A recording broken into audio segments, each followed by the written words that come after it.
you try and get this window a couple times. I don't blame you for missing it. It's actually harder than it looks, but, you know, don't keep trying if you can't get it the first time. Also, okay.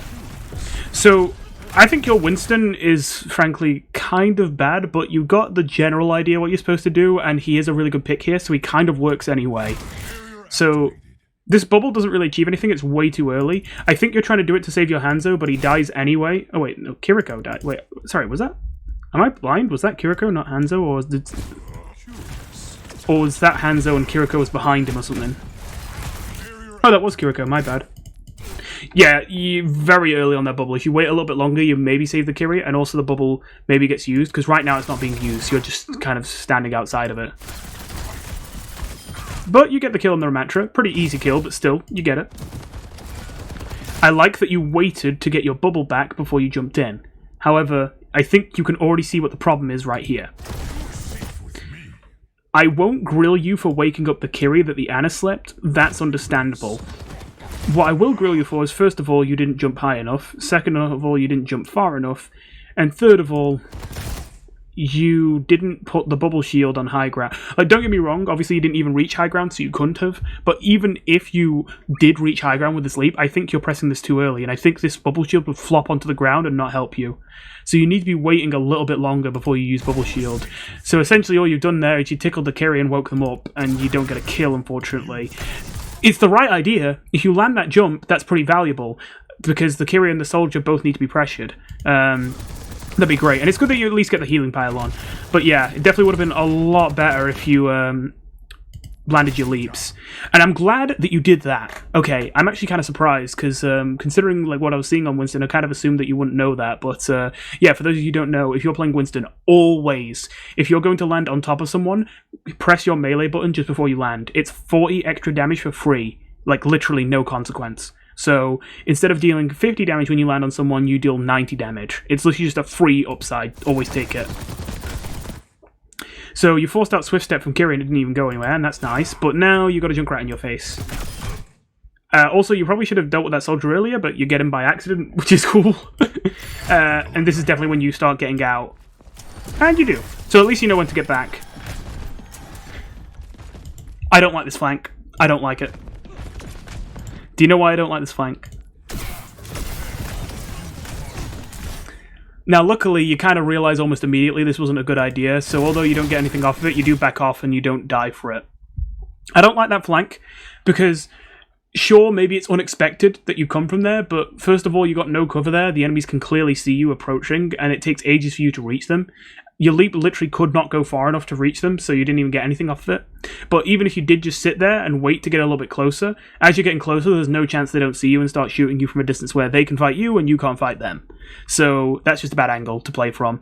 I would say you do just stick on main until you see an opportunity to present itself here. Or if you do want to flank, I want to point out this would be a very risky flank, but if you do want to flank, you would have to come from here. Because here you can actually like play this corner and they might not see you, and then you can jump out and be like, surprise, bitch, boom, you know, and then drop your bubble shield and try and make it back. Bit risky, but doable. But yeah, no, that other flank just, there's way too much just like, well, just looking at it is clear. Like, if the enemies are over here, look at how much distance and how little cover there is between here and there. You know, you're just not going to make anything happen there. Go back to you. I like that you're getting on the Kiri here. In fact, I won't even criticize you for not doing anything about the Rip Tire, because in fairness, if you do try and kill the junk here, you're forced to go into this little room, and he probably kills you. First of all, he just probably detonates the tire on you, and if that doesn't kill you, he probably just like kills you in the room, because it's junk in a close quarters room. I actually think it's fine for you to ignore the Rip Tire. Don't get me wrong, it'd be nice if you helped, but it would be really difficult for you to do anything to help. So I do think it's more valuable to instead focus on going after the Kiri. That is more valuable, and it's something you can actually take control of. That's nice. I will say, you trying to kill this junk is a little bit pathetic. Okay, I understand jumping into the trap. I didn't see that trap either, and it really sucks that it happened. Whatever, you try and drop the bubble shield, but because you were looking the wrong way, you end up dropping it on the floor. That's pretty bad. You really should die here, but you kind of get away with murder because the Junkrat had to reload. So you're alive. And so he's half health. You decide to try it again. I think you missed your punch. Just barely, I think. Oh wait, never mind, I must be misremembering. I thought you tried to do this like 3 times before he died, but maybe he just gets away. Yeah, never mind, I won't hold that one too much against you. I don't know why, I had it in my head that what happened, like, when I watched this the last time was you had to try to jump him like 3 or 4 times before he actually got him. But, yeah, movement definitely could be a little bit better, but it's not the worst. Oh, other thing. I don't think I've seen you do this yet. If you want to have better movement on Winston, this is like a really easy thing you can do that like instant free extra movement. So you've got the melee thing down, but the other thing you want to do with Leap basically all the time, with only very few exceptions, is you can bunny hop Leap. In other words, if you jump the frame you land after a leap, then you continue to have all your forward momentum for one extra leap, like one extra little jump, and so you go further with your jump. Now, that might sound really difficult, but here's the cool part. You're allowed to buffer jump in Overwatch. In other words, you don't actually have to time the input frame perfectly. All you have to do is hold space before you land, and you will hit jump the very frame you land. So you don't even have to do a frame perfect input to get the bunny hop. You can just hold space. So literally just hold space when you use leap, and you'll go further when you land. That simple.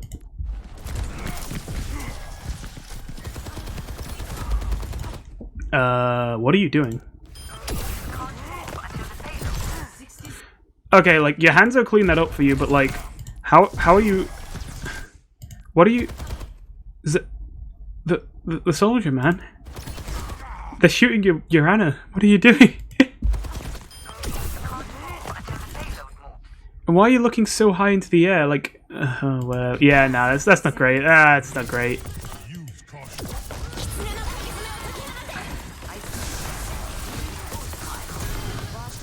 Okay, we're not waking up the Ramattra this time. We're pressuring the Kiri. I like it. Okay, I like it. I mean, it's still mechanically pretty rough, but, you know, that's better. Oh, we break the trap. Good. Now we've gone Roadhog. Oh, I don't remember what happens here, but I think I don't like it. Oh, I remember now. So you knew the soldier was here because you already saw him. You saw him run here. You saw him put down the healing field. So I would just get in the tube. You know what I mean? Like the little get in cover where he can't shoot you, and you still get to keep this high ground. But if you do want to go for him, you can go for him. You just can't miss your leap. Remember, if you miss this leap, you land directly in front of the entirety of enemy spawn with no cover and no leap. That is really bad. I don't think you really thought about that before you pressed the button. At the very least, you have bubble shield, so you're not dead. But I'm just saying, if that hog was really quick, he could have just hooked you and killed you right there. In fact, he nearly does right here. In fact, he really kind of should have killed you right there, but you kind of get lucky. I don't think you needed bubble shield here.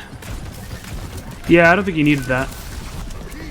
You gotta understand that bubble shield is like one of your most valuable cooldowns as Winston. Like you can like very quickly dip in and out without it, but for the most part you can't conduct a sustained dive constantly pressuring the backline without bubble. Not having bubble basically takes away your aggressive capabilities except for a very quick in out.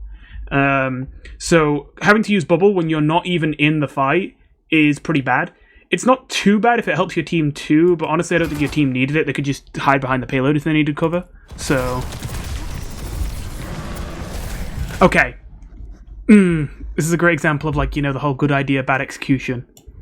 This Primal, I remember this Primal. So you realise this soldier needs to be dealt with, and I agree, this soldier does need to be dealt with. So, you look at him, you jump on him, you don't get close enough to be able to do the melee thing, but oh well. Unfortunately, you're already missing half your health. Now, you don't have any of your buttons, and so... But the thing is, you're going for this dive, going really deep, going into a situation where you know you're going to die practically guaranteed otherwise, because you know you can just hit Primal, and you hit it a good time too, just before you die, but not before, like, you know, late enough that you get loads of health off of it, but not so early that, sorry, not so late that you die for it, obviously. You depress this button, you get all your health back, and you get your leap back. This is very good so far. Punch is good. Now you can see, one more punch will kill him. Right now, you need to be jumping in his direction, and you need to be punching in midair, which you can do. That's Primal juggling. Now, I will admit, Primal is a very difficult ultimate to use. I remember actually when I first came back to Overwatch on PC, I thought that Primal was probably the worst tank ult in the game. And it's kind of funny, because now that I'm more Winton pilled, I realise it honestly may be a candidate for best tank ultimate in the game. It is basically a free ticket saying, hey, here you go, unless they have like a BAP window or something pointed at you, or like a Discord orb with like 5 tank busters or whatever. Unless that's the case, you basically get 10 seconds of being allowed to 1v5 without dying. Go. The only catch is that you're going to be hard to control and you're not going to do a lot of damage. But you can still kill. So, if you want to get the most out of Primal, you are using... the initial usage is correct. Using it to refresh your health pool and refresh your jump is really good. That was a good start. But then afterwards, you kind of just start mashing punch, and I get it. That's kind of what a lot of people do when like they first start playing Winston. But you can see you're not really doing anything. Well, you're doing something. You're pushing the enemies back a bit, but you're not killing anyone. And on top of that, it did not take long for you to need to jump back. In fact, there's still 3 seconds of the ultimate left, and you just kind of can't use it. You just can't use it. I'm also glad that you used Leap just before it ended, because if those of you don't know, it also refreshes your Leap as it ends. So you get a 3-second Leap there. Yeah, so anyway, either way, getting back to the Primal Rage, because I just realised we're already getting a bit off topic. Yeah, basically don't mash punch. What you need to understand with Primal Rage is that punch only does, like, I think it's 60 damage after Season 9. It's only 60 damage per punch, so it takes more than 4 punches to kill a single person. It's not very good for killing. But what can make it good for killing is not just the knockback and all that, and the fact that you're hard to kill and you're very mobile, but also that when you land from a leap, you do 50 damage in the center of the leap, if I remember correctly. So 50 plus 60 is 110, that's a little bit better. And because you've got to leap every 2 seconds, you can do it very fast. So I think the best way to use Primal isn't just to spam the click button and go punch, punch, punch, punch. You're only getting half the damage Primal can do. You need to be landing constantly on directly on top of people with your leaps to deal double damage with Primal.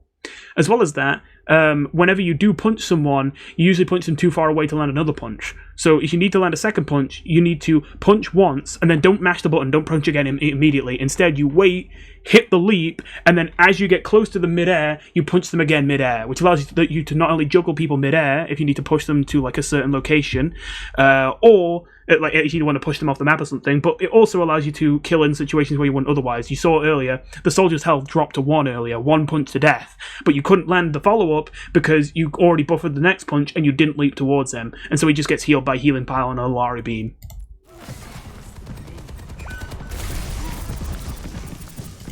Once again, these leaps and these bubbles are really, really rough. You've got to work on this man. Though I say that, as negative as that sounds, I really think that your Winston could do a lot if you work on that.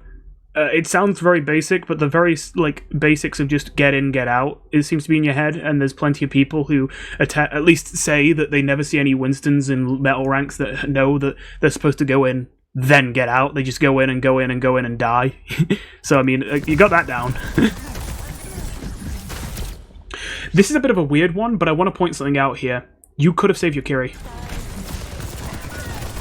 So, how could you have saved your Kiri? I know this feels unintuitive and weird, but think about this. You see Roadhog go for a hook. They've grabbed someone. It's Kiriko. Right now, you need to be standing in this Roadhog's face, and you need to be eating these bullets. It sucks, but you have basically full health, and your Kiriko's right there, and she can Suzu and save you. The Kiri will live if you body block right here, but instead you walk out of the way and give him the clearest shot possible of your Kiriko.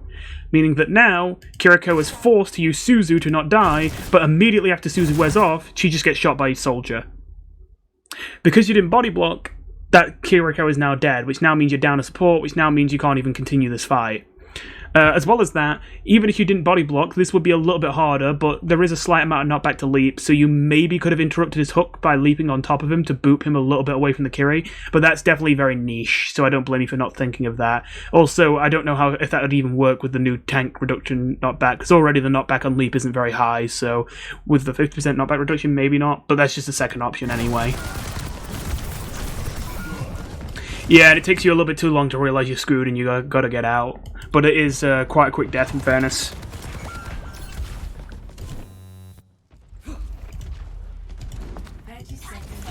Oh no, why are we going back Diva? Oh wait, actually no. Oh, okay, wait. I will say I get it. I was a little bit too quick there because I'm like, oh god, no, the Diva wasn't great, but I get it. It's because they're Roadhog, and obviously Diva's got a decent matchup against Roadhog, whereas Winston's got a pretty rough one.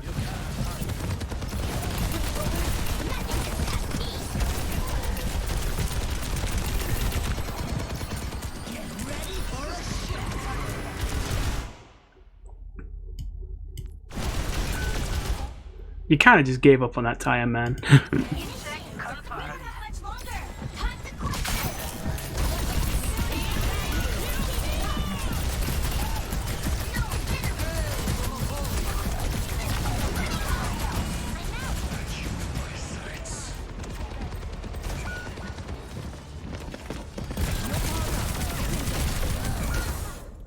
Alright, so let's take a look back at the original post. The questions that they asked in the post was, again, as a reminder, as a tank, what should I do? My teammates are playing longer range heroes. How do I control the space for our team? Should I have switched to a different hero? And what am I doing correctly and what should I be doing differently? Okay, so the whole what you're doing correctly and what you need to be doing differently is basically the whole video, so I'll skip that one. Should you have switched to a different hero? Yes and no, kind of. You already know my opinion about the Diva. The Diva was like, ooh, I don't like that. But as for the rest, it was generally fine. I think the Orisa was a good swap. I think the Winston was a pretty good swap as well. And I think the Orisa was kind of neutral. It's okay, you can do it either way, whatever. If you like Orisa, go ahead, you know? Generally, there were some heroes that you could have swapped to maybe have an easier time, but I don't want to pretend like swapping to those heroes is the instant solution to all your problems. Sigma would have been a good one, considering you had a lot of, again, as you said, long range DPS. You really would have liked the shields for the poke. There's basically no tanks in the game aside from Sigma that work well with like Hanzos and Widows and Casses and all that, because just generally most tanks kind of prefer people to be on the front line with them, and so when people are just chilling out in the back, the only thing that's really helpful is a shield tank. And even then, a shield tank like Reinhardt kind of needs to be standing next to you, and Reinhardt kind of wants to be on the front line, not the back line, but they want to be in the back line, so Sigma's kind of your only option there. That being said, once they swap Ramatra, I don't even know if you could really have gone Sigma, because Ramatra's pretty good against Sigma. I'm not necessarily here to encourage you to play the counter-swap game, so that's why I'm not engaging with this question quite so much. I mean, I could say, hey, when they went Ramatra, why didn't you go Roadhog? Roadhog shits on Ramatra or whatever. I could say when they went Roadhog, why didn't you go Malga? Malga's a way better Roadhog counter than Diva is. But it's kind of like, you know, what's the point? It's not really very constructive. Like, everyone already knows the tank counters. It's not really as helpful as me teaching you how to actually get better at the game. But yeah, generally, the easy way out, quote-unquote, if people are playing poke heroes on your team and it's hard for you to work with them, is to play Sigma. Now, if you don't want to play Sigma, you can do that. It's just going to be harder. The hardest tanks to make work with a team that plays at really long range are rush tanks. So we're talking Reinhardts, Junker Queens, Ramatras, and Malgas. They do not want to play at long range. They want to play right in people's faces, and so that means if they're stuck with long range teammates, they often end up being alone in fights, which is really rough for them. And so for those characters, it's really rough, but the best you can really do is play it patient and sit and wait around corners rather than sitting right in the middle of chokes and just expecting to tank everything. But probably the more viable option, if you want to try and make things work as a tank, despite the fact that your DPS are playing way further back, is it's really not optimal, but you can still make dive tanks work. It's an uphill fight, and dive does have anti-synergy with like Poke DPS, but at the end of the day, it can still work. And a lot of that is because of the fact that ultimately, basically every dive tank in the game is based around the very simple idea that you jump in, you do some damage, and you get out. Essentially, if you're going to do this, though, it's important to keep in mind that you don't need to beat yourself up every single time you go in and you don't get a kill. You do need to beat yourself up every single time you go in and you die. It is fine as a dive tank to go in, do some damage, cause some confusion, and disrupt the formation of the enemy team a little bit, and then jump out. Even if you got no kills, even if you jumped on Kiri and she just Suzu's herself and wall climbs away and you're like, God fucking damn it, and you jump back. That is completely fine, because you know what? That means Kiriko is out of the fight for a moment and also doesn't have her Suzu anymore, so maybe now the tank dies because they don't get Suzu from Kiri. So essentially, I guess this sort of safe and cautious version of like dive tank where you basically don't expect to get kills when you dive in because you know you're going to get no follow-up, but you do still expect to be able to take angles from the enemies by, you know, pressuring them and forcing them out, and you be able to like force out their cooldowns. You still expect to sort of bleed value from the enemy team. Just so long as you're not dying in the process, that's fine. But yeah, generally with poke teams, Sigma's the best. Orisa's also kind of good. Now she has no damage fall off in her weapon, but if you're going to play Orisa like that, you kind of don't want to be standing in the middle of chokes, as I say, like with the rush heroes. I know this sounds really basic, but honestly, I think the best advice I could give to this person is, when you're doing something, like, evaluate what it is you're doing. Like, what's the value of it? What is good about the thing you're doing? Because that might sound basic, but if you do ask yourself what is good about the thing you're doing when you're D.Va, standing in the middle of the first choke holding defense matrix, you pretty quickly realize, wait, there's nothing good about what I'm doing, And there's other situations where you make decisions that have good aspects to them, but I feel like you don't take advantage of them, Other than that, I have to admit, a lot of this just seems to be a mechanics thing and a bit of just needing to get experience. I hate to be boring and just say you need experience, but, sometimes it's kind of true. Clearly, there's a lot of things in this game that you haven't quite gotten comfortable with. The Winston leaps weren't the best, even though the ideas behind them weren't the worst. Your Primal movement, while the initial usage of it was perfect, the actual movement in Primal was, pretty bad. And as I say, your bubble usage with Zarya was a bit hit or miss, a bit all over the place. Like, I say that as if it's a bad thing. Again, it was more good than bad. But there was just a couple moments where I'm a bit like, why the hell are you not bubbling? Or why the hell are you bubbling that early? Oh, actually, one last thing. Maybe this is a bit too much of a reach, but I get the feeling that there was a lot of panicking about your own decisions and not considering the enemy team's intentions. Whenever I'm trying to shoot at someone in Overwatch, I'm almost always considering, given the character they're playing, in the situation they are, what do they most likely want to do right now? Why are they fighting me right now? What do they think they're going to get out of fighting me? Because if I know what that is, then it makes it a lot easier to, 1, predict what might happen in the future, so I'm not caught off guard when it happens, and 2, predict their movements as a result of that, so that I can land projectile shots more consistently. With all that said, I wish you luck climbing your way out of gold, and I will see you in the next one. Goodbye.